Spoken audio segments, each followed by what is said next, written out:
Mlango wa 22. Bwana akasema hivi: shuka nyumbani kwa mfalme wa Yuda, ukaseme neno hili huko, ya kwamba sikia neno la Bwana, mfalme wa Yuda, wewe uketie katika kiti cha enzi cha Daudi, wewe na watumishi wako na watu wako wote waingiao kwa malango haya. Bwana asema hivi: fanyeni hukumu na haki, mkamtoe yeye aliyetekwa katika mikono ya mdhalimu, wala msiwatende mabaya mgeni, wala yatima, wala mjane, wala kuwadhulumu, wala msimwage damu ya mtu asiye na hatia katika mahali hapa. Kwa maana mkifanya haya kweli kweli, ndipo atakapoingia kwa malango ya nyumba hii wafalme wenye kuketi katika kiti cha enzi cha Daudi, wanakwenda kwa magari na wamepanda farasi, yeye na watumishi wake na watu wake. Lakini kama hamtaki kusikia maneno haya, mimi naapa kwa nafsi yangu, asema Bwana, ya kuwa nyumba hii itakuwa ukiwa. Kwa maana Bwana asema hivi katika habari ya nyumba ya mfalme wa Yuda: wewe uGileadi kwangu na kichwa cha Lebanoni, ila hakika nitakufanya kuwa jangwa na miji isiyokaliwa na watu. Nami nitakufanyia tayari watu wenye kuharibu, kila mtu na silaha zake, nao watakata mierezi miteule yako na kuitupa motoni. Na mataifa mengi watapita karibu na mji huu, nao watasema kila mtu na jirani yake, nini maana yake Bwana kuutenda hivi mji huu mkubwa?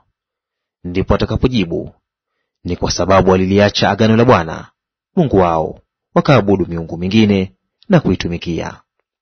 Msimlilie aliyekufa, wala msimwombolezee, bali mlilieni huyo aendaye zake mbali, kwa maana yeye hatarudi tena, wala hataiona nchi aliyozaliwa.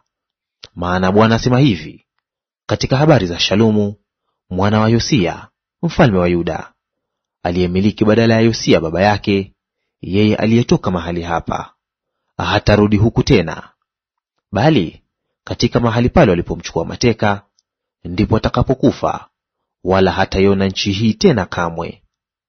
Ole wake aijengaye nyumba yake kwa uovu na vyumba vyake kwa udhalimu, atumiaye utumishi wa mwenzake bila ujira, wala hampi mshahara wake, asemaye, nitajijengea nyumba pana na vyumba vipana, naye hujikatia madirisha, na kuta zake zimefunikwa kwa mierezi na kupakwa rangi nyekundu.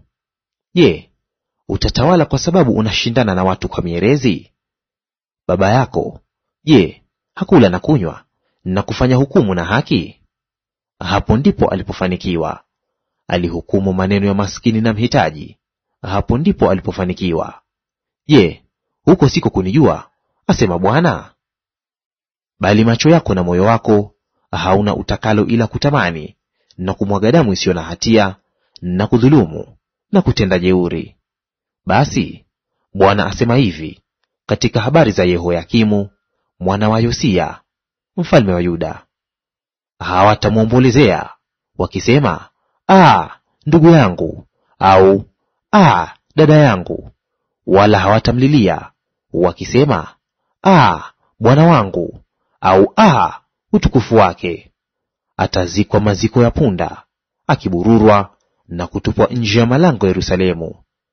Haya, panda Lebanoni, ukalie, upalize sauti yako katika Bashani, ukalie kutoka Abarimu, maana wapenzi wako wote wameangamia. Mimi nalisema nawe wakati wa kufanikiwa kwako, lakini ulisema, sitaki kusikia. Hii ndiyo iliyokuwa desturi yako tangu ujana wako, kutokuitii sauti yangu.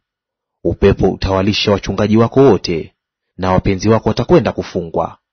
Hakika wakati huo utatahayarika na kufadhaika kwa sababu ya uovu wako wote. Wewe ukae Lebanoni, ufanyaye kioto chako katika mierezi, utakuwa na hali ya kuhurumiwa sana, upatapo utungu kama wa mwanamke azaaye. Kama niishivyo mimi, asema Bwana, hata Konia mwana wa Yehoyakimu mfalme wa Yuda angekuwa pete yenye muhuri katika mkono wangu wa kuume, ningekung'oa wewe hapo.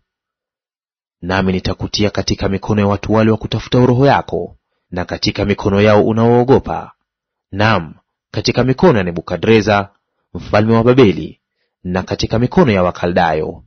Nami nitakutupa nje, wewe na mama yako aliyekuzaa, mwende nchi nyingine ambayo hamkuzaliwa huko, nanyi mtakufa huko. Lakini nchi ile ambayo wanatamani kuirudia hawatairudia kamwe. Je, mtu huyu Konia ni chombo kilichodharauliwa na kuvunjika? Ni chombo kisichopendeza? Mbona wametupwa yeye na wazao wake, na kutupwa katika nchi wasiyoijua? Nchi, nchi, nchi, lisikie neno la Bwana. Bwana asema hivi: andikeni habari za mtu huyu kwamba hana watoto, kwamba mtu huyu hatafanikiwa siku zake zote. Maana hapana mtu katika wazao wake atakayefanikiwa, akiketi katika kiti cha enzi cha Daudi na kutawala tena katika Yuda.